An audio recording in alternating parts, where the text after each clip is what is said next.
hola, ¿cómo están? Les cuento el chisme del día, porque por favor mírenme en dónde estoy.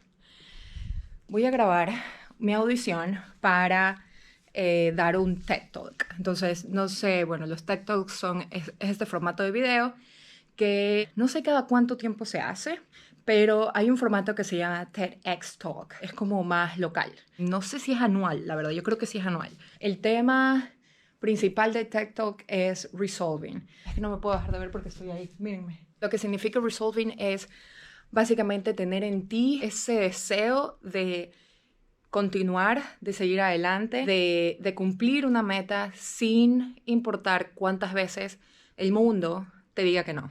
Cuando yo crecí, las únicas mujeres que yo vi en ciencia eran o norteamericanas o europeas, pero muy pocas mujeres latinas en ciencia. Y eso es lo que quiero mostrarle al mundo, que estamos aquí y que somos personas normales, comunes y corrientes, que hay días en los que nos sentimos bien, hay días en los que nos sentimos mal, pero aunque pasen muchísimas cosas y 1000 veces nos digan que no, 1001 veces nos vamos a levantar y vamos a tratar de cumplir nuestros sueños, cumplir nuestros objetivos, cumplir como científicas en este caso. Pero bueno, los dejo para que puedan ver. Bye, love you. Pero no sé qué tan cerca quiero estar. Quizás ahí. No sé si me pueden. Ok. Hi, I am Mar, an Ecuadorian woman in science, and I am stubborn. I am Mar, an Ecuadorian woman in science, and I am stubborn. Since I was a little kid, I decided I wanted to be a biologist, but also I wanted to be a firefighter. I heard that biologists could make artificial tissue to help the fire victims. This made me want to be a biologist during the day and a firefighter at night. When I was 20 years old, I wanted to learn about frogs. It was all after a class project where I needed to follow the life cycle of an animal, and my classmates decided to work with frogs. This meant we needed to take turns to stay up and look under the microscope every 4 hours to see how our tadpoles were developing. One night, I left campus without telling anyone. It was my turn to see how the tadpoles were, but it was also 2 a.m. in the morning. The guards did not want to let me back in campus. I threw myself in front of the automatic doors and begged the campus guards to let me back in to check on the tadpoles. It was then that not only me, but the guards also noticed I am passionate about my research. Eventually, the guards let me in, and they asked, "Who are you?" "Well, I am Mar, and I am stubborn," I said. It did not end there. When I was 22, I heard about a population of frogs that somehow made it to from mainland Ecuador all the way to the Galapagos Islands. And eventually, and of course, inevitably, being me, I wanted to know how. However, I had a tiny problem. I have never handled a wild frog before. And in that precise moment, and without knowing that it will take me almost 10 years, I decided I was becoming a herpetologist.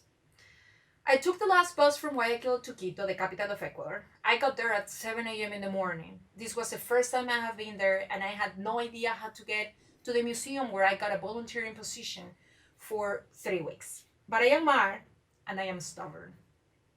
Asking around, I made it to the museum, and I started my first day. What it turned out to be the volunteering position was labeling endless frogs in hundreds of jars. The first week passed, and I handled frogs for the first time. Dead frogs in jars. Not entirely what I was expecting, but I was super happy. Everyone in the museum one day encouraged me to ask the project manager about my independent project, the one I was so excited to start in the Galapagos Island. So what did I do? I ran all the way from the basement to the 5th floor of the biology department and sat in front of this guy I only knew because of his papers, notes in the newspaper, and huge conferences. He realized I was pretty lost. I did not know anything about catching frogs or even spotting them at night. The next day, I received a call from the museum manager. He asked, "Do you want to go to the field and learn about frogs?" A little bird told me you need the help. Absolutely yes, I said. Nothing would make me happier. That day, I bought my first pair of rubber boots. Without knowing, it was gonna be the first of dozens. My story is longer than that. I went to the Galapagos Islands and finally started my first independent project. Little did I know about everything that could go wrong. I spent 30 days catching frogs by myself at the highlands of Santa Cruz Island, with no electricity, no internet, just me, giant turtles, and an old man who welcomed me in his house. When he asked why I decided to work with frogs in such weird and demanding conditions, and on top of that, to stay with someone I did not know, I said, well, I am Mar, and they say I'm stubborn. Now, I have gathered more than $50,000 for my research with frogs in Ecuador. I am a National Geographic explorer. I have been awarded several fellowships for international women in STEM, and I have been named a future leader for amphibian conservation.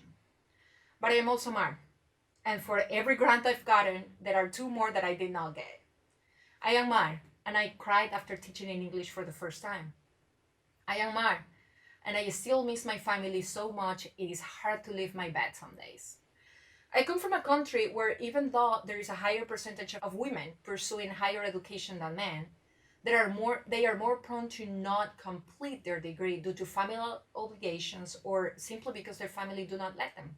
I am stubborn because I want you to be stubborn. I want all girls in Ecuador to be stubborn with me. I want you to remember the moment when you decided you wanted to become a herpetologist, a scientist, a teacher, a doctor, and use it as a fuel for your own stubbornness. Every time I have the chance to tell my story, I make sure I say that I am not special, I am not smarter than the average, I am just Mar, and I am stubborn. Thank you. Es que Dios mío, me pongo súper nerviosa, ¿sabes? Pero ahí va. Es que también estoy tratando así porque no me lo sé de memoria, pero de nuevo. Hi. Nada que hi, nada que hi. Nada que Hawaii ni hi. You're not Moon, you're Luna. Aquí tú no vienes a hablar inglés. Aquí va de nuevo. Hi, I am Mar. Bueno. Hi. You like? Hi. No, wait. Okay. Okay, yeah. Oh, yeah. We're going. How did suppose where? A ver, va de nuevo. Dios mío. No, es que sabes qué, solo tengo que respirar porque todo está en mi cabeza. Todo está en mi cabeza. Todo está. Perdón. A ver, ya, va de nuevo, ahorita sí.